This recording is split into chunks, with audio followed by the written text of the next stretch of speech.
25, 23 हो गया, 24, 25। क्या लिखा है इसमें? 25 लिखा so that semi vertical angle of cone. Cone की बात हो रही है तो पहले कोन बना ही लेते हैं। तो भैया कोन हमने बना लिया, ये कोन हो गया हमारा, और ये रेडियस r, हाइट h और स्लैंट हाइट l। अच्छा, सेमी वर्टिकल एंगल का मतलब ये इधर वाला एंगल। देखो पूरा वर्टिकल एंगल होता है, सेमी मतलब आधा, तो ये वाले एंगल की बात हो रही है, ठीक है। अच्छा, semi vertical angle of cone of maximum volume, यानी वॉल्यूम को मैक्सिमम करना है, ऑफ गिवन स्लैंट हाइट, यानी कि जो गिवन है वो स्लैंट हाइट है, और मैं हमेशा बोलता हूं जो गिवन होता है मैं तो उसको k मानता हूं, ठीक है। और बाद में जब आप मैक्सिमम वॉल्यूम कर लोगे तो आपसे ये बोला गया जो सेमी वर्टिकल एंगल है यानी जो अल्फा है वो tan इनवर्स 2 आपको प्रूफ करना है। जो अल्फा है वो कितना प्रूफ करना है? tan inverse 2। इसको हम दूसरे सेंस में और समझ लें तो tan इधर पहुंचा तो tan अल्फा आपको ये प्रूफ करना है कि ये √2 है। tan अल्फा क्या है? √2। और थोड़ा डिटेल में समझना है तो वही बताओ, इस एंगल के अकॉर्डिंग ये परपेंडिकुलर है और ये बेस है, तो tan अल्फा क्या होगा? परपेंडिकुलर r है, क्योंकि एंगल के सामने वाली साइड परपेंडिकुलर होती है, तो यानी हमें कहीं ना कहीं r/h को √2 प्रूफ करना है। समझ रहे हो? कहीं ना कहीं हमें क्या प्रूफ करना है कि r/h जो है वो √2 है। समझ रहे हो? क्या ये बात क्लियर है? अगर हमें कोन का वॉल्यूम मैक्सिमम करना है तो हमें यहां से एक कंडीशन नहीं मिल रही है, बताओ, कि r/h को हमें √2 प्रूफ करना है। देखो पहले तो हमें ये सब प्रूफ करना है, बस मैं बता रहा हूं जिससे आपको आइडिया लगे।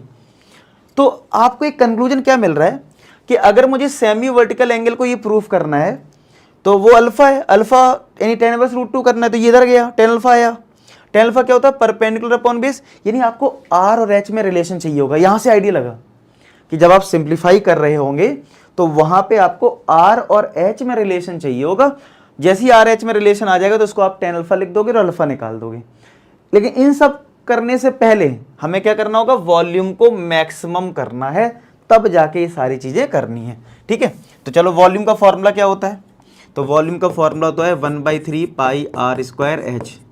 कितने कांस्टेंट, कितने वेरिएबल है? तो आप कहोगे r और h, तो यहाँ पे तो हमें एक चाहिए होगा तभी डिफरेंशिएशन होगा। तो क्या हमें इसमें सब्स्टिट्यूट करना पड़ेगा? कैसे? तो भैया पाइथागोरस लगा दो। तो पाइथागोरस से क्या होगा? l² = r² + h²। तो r कितना है, सॉरी l कितना है? l को हमने k माना, मैंने बोला ना जो गिवन होता है उसको k लेना है। तो k² = r² + h²। तो आप देख पा रहे हो यहाँ पे r² है, तो r² निकाल लो यहाँ से। तो r² की वैल्यू कितनी आएगी? ये इधर पहुंच गया k² - h²। इसको सब्स्टिट्यूट कर दो तो v आ गया 1/3 पाई, r² को सब्स्टिट्यूट कर दिया k² - h² इंटू h। क्या ये अब पूरी तरह से h में कन्वर्ट हो गया? क्योंकि पाई कांस्टेंट, k कांस्टेंट और h बचा। अब कर दो डिफरेंशिएट किसके रिस्पेक्ट में? dv/dh। तो 1/3 पाई तो कांस्टेंट बाहर कर दो और इसमें लगा दो प्रोडक्ट रूल। मतलब आप क्या करो? k² - h² में और h में लगा दो प्रोडक्ट रूल। तो लगा देते प्रोडक्ट रूल इसमें और इसमें, तो ये टर्म बाहर आ गया, यानी k² - h²। डिफरेंशिएशन किसका होगा? h का, फिर h बाहर आएगा। डिफरेंशिएशन किसका होगा? k² - h² का।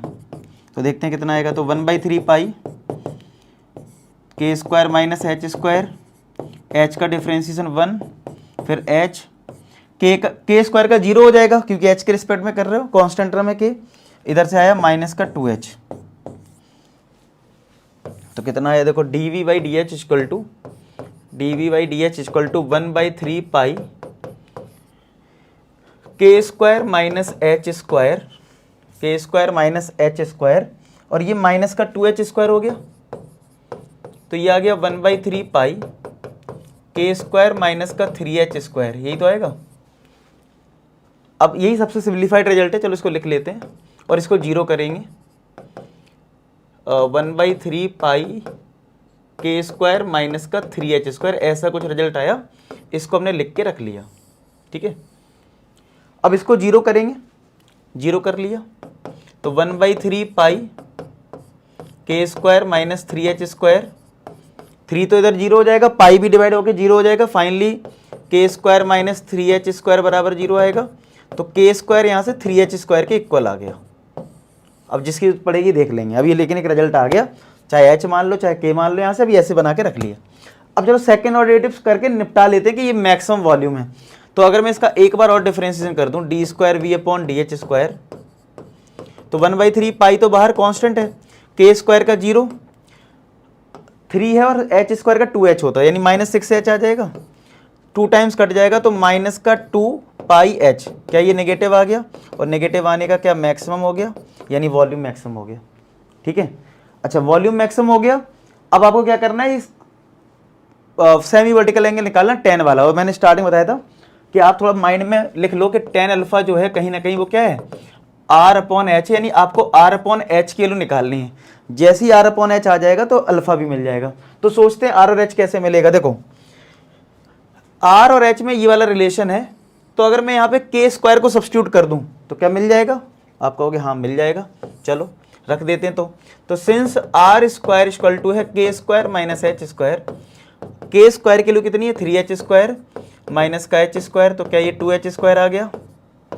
तो स्क्वायर रूट कर दें अगर हम, तो R इक्वल टू क्या √2h आ जाएगा, h को डिवाइड कर लो तो R/H क्या √2 आ जाएगा, और R/H क्या है, इसलिए ये पहले से निकाल लो कि निकालना क्या है, क्या R/H tan अल्फा है, तो tan अल्फा अगर √2 आ गया तो अल्फा क्या हमारा tan इनवर्स √2 बन गया, क्या बन गया अल्फा बन गया tan इनवर्स √2। समझ में आई बात, अल्फा अगर tan इनवर्स √2 है, इसका मतलब है कि हमने ये प्रूफ कर दिया कि हमारा जो सेमी वर्टिकल एंगल है वो tan इनवर्स √2 है। हो गया प्रूफ, ठीक है, समझ में आया। तो सारा कुछ बस आप थोड़ा सा पहले से एनालाइज कर लो कि करना क्या है, अगर वो आपने एनालाइज कर लिया तो क्वेश्चन आसान लगेंगे।